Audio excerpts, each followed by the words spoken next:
My name is Deneen, and I'm a math person, and so are you. And I'm so glad you're here today because I think today's math video is going to be one that can really help our students.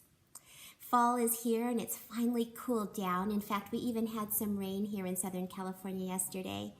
But I have to show you what Stanley has been growing in our garden. He's been growing these little pumpkins. They're called fairy pumpkins, and we're very excited about them. And if you're a pumpkin person, you should look at what I'm going to be posting on Instagram.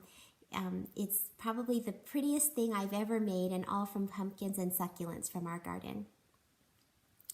There's a gentleman that I found on Instagram, and I think maybe his name is Akash Soam. I'm not sure how to say his name, but this is a strategy that he came up with, and he has a lot of strategies on his, what do you call Instagram? I don't know, where he puts his Instagram things that are very much secondary strategies, but this is one for we who are in elementary. So, you know, the reason that we study these strategies has nothing to do with making our students quicker, because we now know that speed and math success have no connection. The reason we teach strategies to our students is so that they can have number flexibility and number sense.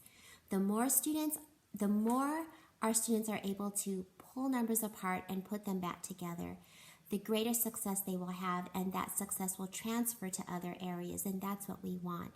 We want our students to feel comfortable and safe and challenged in math, and we want it to transfer because we know that math is a door opener.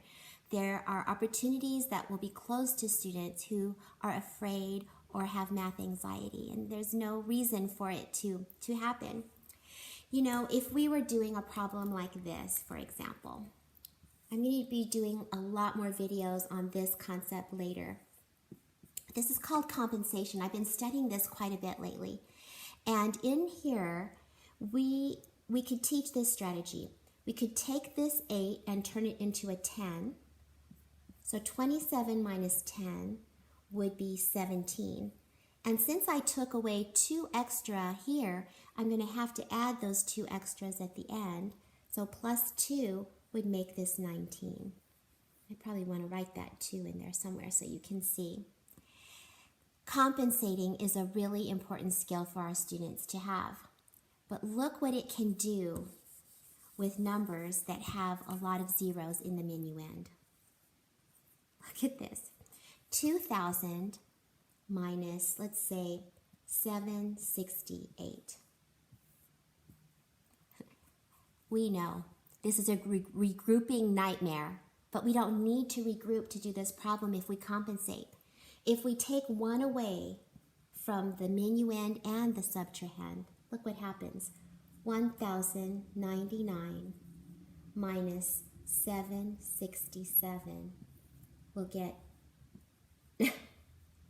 1,232 as the difference, which is the exact same thing if we had done it this way with regrouping.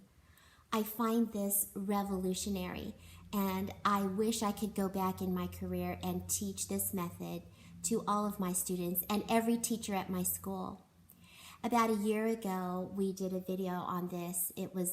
It's similar, and that to me was revolutionary at the time. But even Stanley had to admit that this method is even better. I hope that you're as excited about it as I am.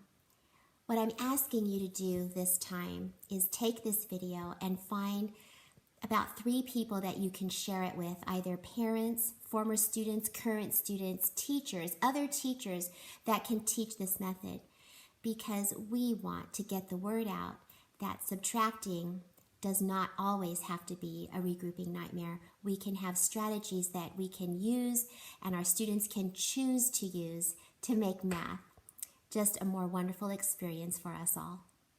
I'll see you next time.